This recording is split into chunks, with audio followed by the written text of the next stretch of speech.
ఇప్పుడు మనం పెసరపప్పుతో జొన్నలతో మనము పెసరట్టు చేసుకునే విధానము చూద్దాము.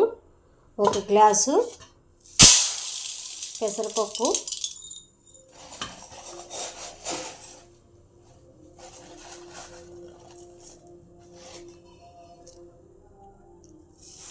రెండు గ్లాసులు పెసరపప్పు,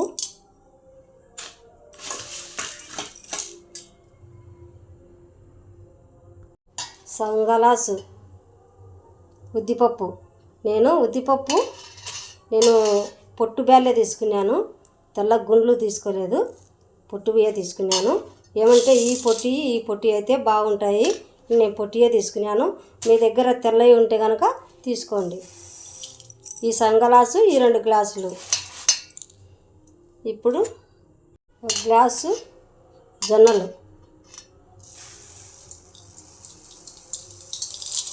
1 గ్లాసు జొన్నలు, అటుకులు,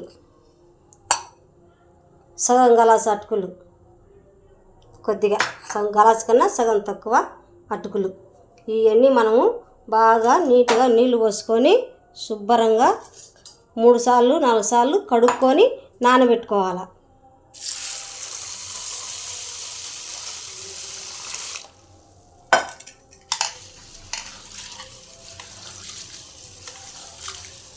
బాగా నీట్గా కడుక్కొని నానబెట్టుకొని ఉదయాన్నే మనము మిక్సీకి వేసుకుందాము. ఇన్ని కడిగి చూపిస్తా. బాగా 4-5 సార్లు నీట్గా కడుక్కున్నాము. అటుకులు బాగా పక్కన సపరేట్గా కడిగిన, జొన్నలు, పెసులు, ఉద్దిపప్పు అన్నీ కలిపి కడిగిన బాగా నీట్గా. ఇప్పుడు మనము మంచినీళ్ళు పోసుకొని మునిగేమైన నీళ్ళు పోసుకొని నానబెట్టుకుందాము. బాగా చక్కగా నానతాయి. ఉద్దిపప్పు అన్నీ చూడండి బాగా నీట్గా నానబెట్టుకొని మూత పెట్టుకొని నేను నైట్ నానబెట్టుకుంటున్నాను. ఉదయానికి మిక్సీకి వేసుకుందాము.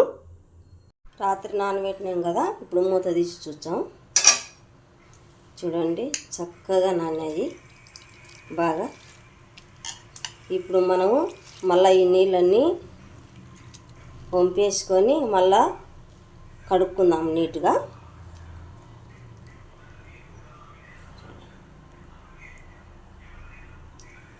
చక్కగా నానినాయి కదా, ఈ నీళ్ళన్నీ మళ్ళీ నీట్గా వంచేసుకొని మళ్ళీ కడుక్కుందాం. 2 సార్లు నీట్గా వచ్చాయి. కొద్దిగా మిక్సీకి వేసుకుందాము పప్పు.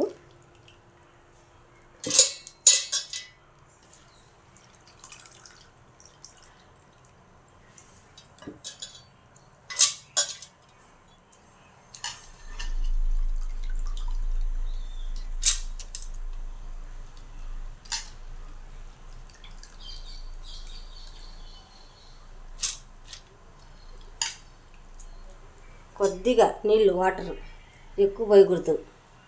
అట్లా ఎక్కువ పోసినామనుకో అది పిండి తరంగా జోరుగా అవుతుంది. దోశ పిండి ఇలా కొట్టుకోవాలా, కేవలం నీళ్ళగా లేకుండా ఇలా కొట్టుకోవాలా. చూడండి కేవలం నీళ్ళ దీనికి పెసరట్టుకు కొంచెం గట్టిగానే ఉండాలా. ఇది తీసి ఏరే గిన్నెలోకి మార్చుకుందాం.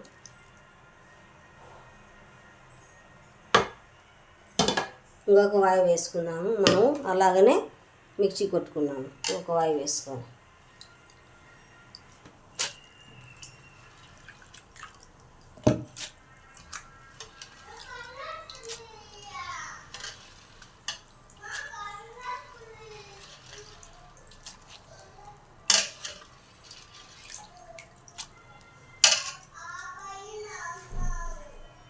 చూడండి రెండో వాయి కూడా ఇలానే బాగా ఇట్లా ఉండాలి పిండి గట్టిగా.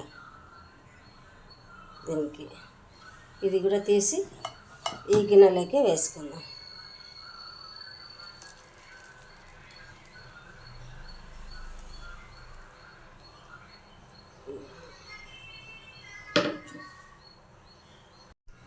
పిండి ఇలా కొట్టుకోవాలా, ఇలా ఉండాలా. దోశ వేసుకుండేకి చాలా నీళ్ళగా కొట్టుకోకూడదు. దోశ మాదిరి దోశ కన్నా ఒక గట్టిగా ఉండాలా పిండి. మీరు కలిపేటప్పుడు మళ్ళీ మీకు చూపిస్తాను నేను. ఇప్పుడు మనం పిండి కలుపుకునే విధానం చూసాము చూడండి. ఒక 20 నిమిషాలు పిండి మిర్చి కొట్టి పక్కన పెట్టేసినాను. బాగా మనకు సరిపోయేమైనా కలుపుకుందాము తీసుకొని పిండి.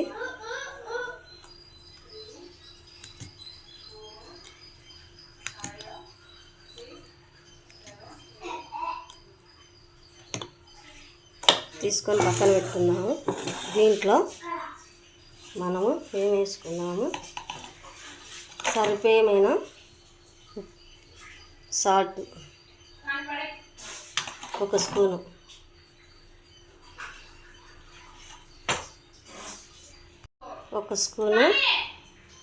ఉప్పు, కొద్దిగా 1 చిటికెడు వంట సోడా వేసుకొని బాగా ఇట్లా కలుపుకుందాం. కొద్దిగా నీళ్ళు పోసుకొని సరిపోయేమైన నీళ్ళు పోసుకోవాలి.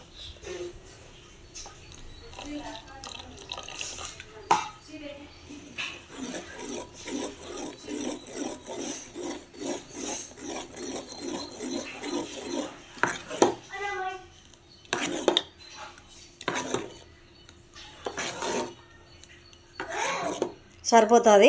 ఇలా ఉండాలి గట్టిగా, దోసపిండి కన్నా కొంచెం గట్టిగా ఉండాలి. ఇప్పుడు మనం పెనం పెట్టుకొని దోశ వేసుకుందాం. పెనం పెట్టి పొయ్యి ముట్టించిన. ఇప్పుడు మనం పెసరట్టు వేసుకుందాము.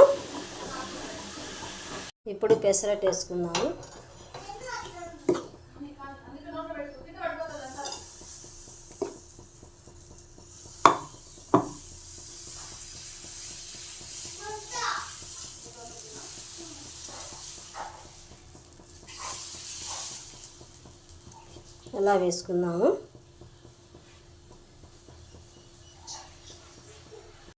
ఇప్పుడు ఆయిల్ వేసుకుందాము కొద్దిగా.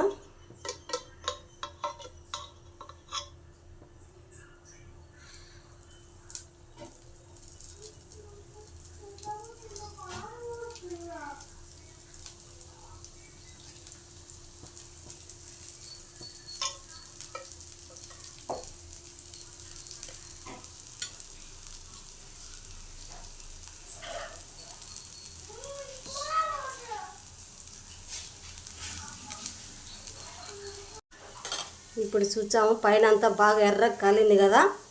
ఇట్లా తిప్పైనా వేసుకోవచ్చు.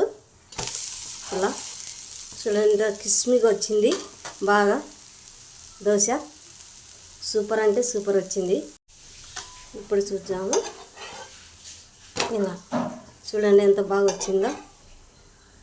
జొన్నలతో పెసులతో పెసరట్టు ఇంకోటి వేసి చూసుకుందాం.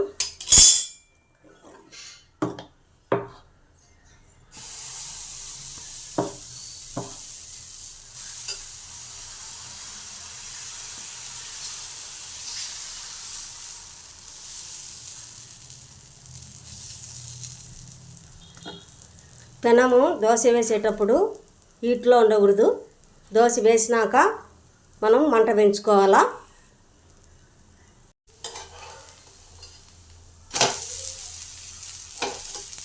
చూడండి ఎంత కిస్మిగా వచ్చిందో. మనము జొన్నలతో పెసులతో నూనె ఉద్దిపప్పు నూనె అటుకులు వేసి నానబెట్టి బాగా మిక్సీ కొట్టుకొని ఇలా చేసుకొని తినండి. బరువు తగ్గుతారు. బాగా ఒంటికి మంచిది. సల్వా బలము బాగా.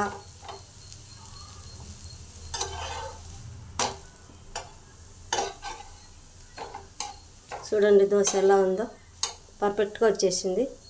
ఈ దోశకు నేను అల్లం పచ్చడి వేసినాను. మీకు వీడియోలో చూపించలేదు అల్లం పచ్చడి, ఈసారి చూపించాను నేను. చూడండి దోశ ఎంత మెత్తగా అంటే చాలా చాలా మెత్తగా ఉంది. చూడండి ఎంత సూపర్గా ఉందో. వాళ్ళు ఇట్లా అద్దుకొని తింటే సూపర్. ఒక్కసారి నేను చేసినట్టు మీరు చేసుకొని తిని ఎలా ఉందో నాకు లైక్ చేయండి, షేర్ చేయండి, సబ్స్క్రైబ్ చేసుకోండి, కామెంట్ రూపంలో తెలపండి. చాలా అంటే చాలా బాగుంటుంది. బలము ఒంట్లో శక్తి, చల్లదనము అన్ని విధాలకు పనికొచ్చాది ఈ దోశ. మీరు ఈ దోశ వేసుకొని ఖచ్చితంగా తినండి.